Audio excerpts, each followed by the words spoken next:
너는 고작 뭐 했다고 그렇게 지쳐있어? 그렇게 태평하고 쉬고 있을 시간이 있냐? 성격이 급한 현대인들은 무기력에 빠진 사람을 보면 띠꺼워하는 경우가 많아요. 아마 그들은 무기력은 그냥 게을러서 걸리는 것이라고, 단순히 의지로 극복할 수 있는 것이라고 생각하나 봐요. 하지만 무기력에 제대로 빠져본 적이 있는 사람이라면 잘 알 거예요. 나를 물리적으로 가로막고 있는 것도 없는데 이상하게 내 몸이 묶여있는 것만 같은 느낌. 몸의 활동은 둔해지지만 정작 마음속으로는 이러고 있을 시간이 없어, 정신 차려야 해 라며 수십 번이고 수백 번이고 많은 생각들이 바쁘게 떠올라요. 하지만 이렇게 의지를 다짐해도 오히려 변하지 않는 자신을 보며 더 자책하게 되고 더 무기력해지는 악순환의 연결고리에 빠지게 되죠. 맞아요. 무기력은 단순히 의지로 해결할 수 있는 문제는 아니에요. 그렇다면 무기력을 벗어나기 위해서는 어떤 방법이 필요할까요? 그 전에 우선 무기력이 왜 생기는지를 이해할 필요가 있어요.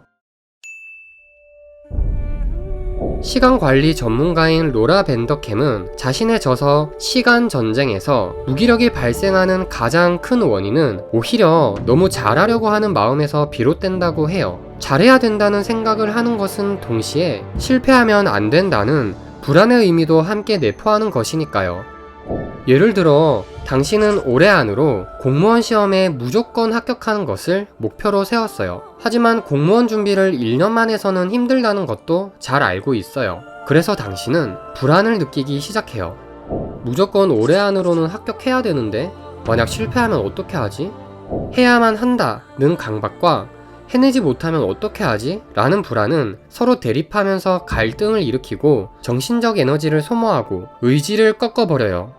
그래서 점점 공무원 준비에 관련된 생각이나 행동들을 회피하게 되고 무기력에 빠지게 되는 것이죠. 이는 단순히 게으르고 귀찮아서 안 하는 것과는 그 원인이 본질적으로 달라요. 그러니 무기력에 빠진 당신은 결코 게으른 사람이 아니라는 말씀을 드리고 싶어요. 자, 이렇게 무기력이 왜 생기는지를 우선적으로 알아봤는데요. 그렇다면 무기력을 극복하는 방법에는 어떤 것들이 있을까요? 시간 전쟁의 저자 로라 벤더캠은 크게 두 가지 방법을 제시해요.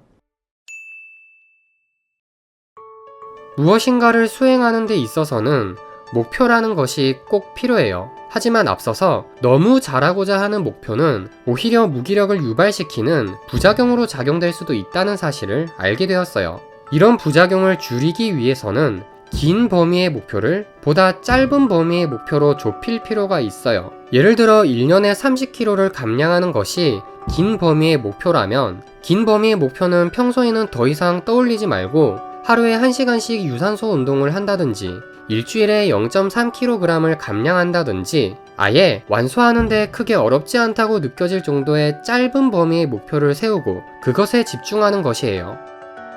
장기적인 목표를 향해 가는 길에는 기복이 있기 마련이고 사실 이런 기복은 대부분 자연스럽고 통제하기 힘든 것인데도 많은 사람들은 여기에 낙담하고 무기력해져요. 하지만 보다 눈앞에 있는 완수하기 간편한 목표들에 대해서는 실패에 대한 두려움과 부담도 훨씬 줄어들 것이고 쉽게 해낼 수 있기 때문에 심리적으로도 더욱 자주 탄력을 받을 수 있어요. 물방울도 꾸준히 떨어지면 돌을 뚫게 돼요.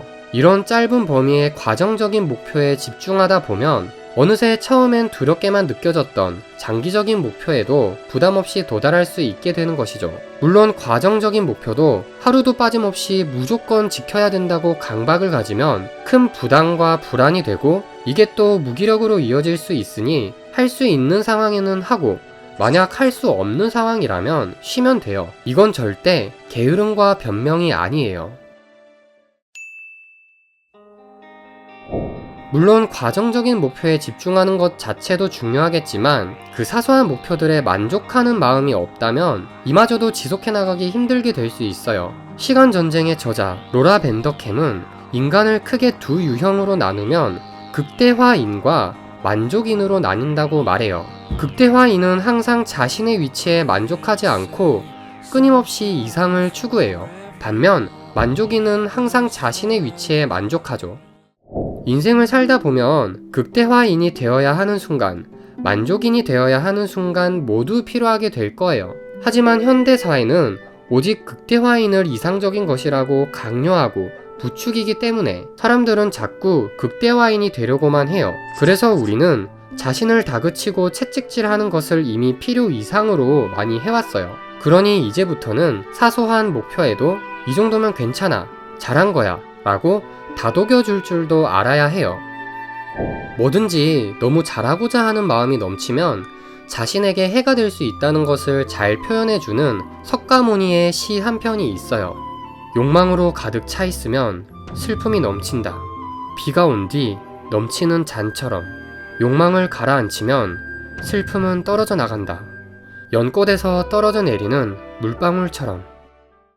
자, 당신은 오늘 영상을 통해 당신이 무기력한 것은 결코 당신이 게을러서 그런 게 아니라는 사실과 다가가기 어려운 결과적 목표보다는 과정적 목표에 의미를 두고 집중하게 되면 무기력은 자연스럽게 회복될 수 있다는 사실을 알게 되었어요. 그럼 저는 또 나중에 찾아올게요.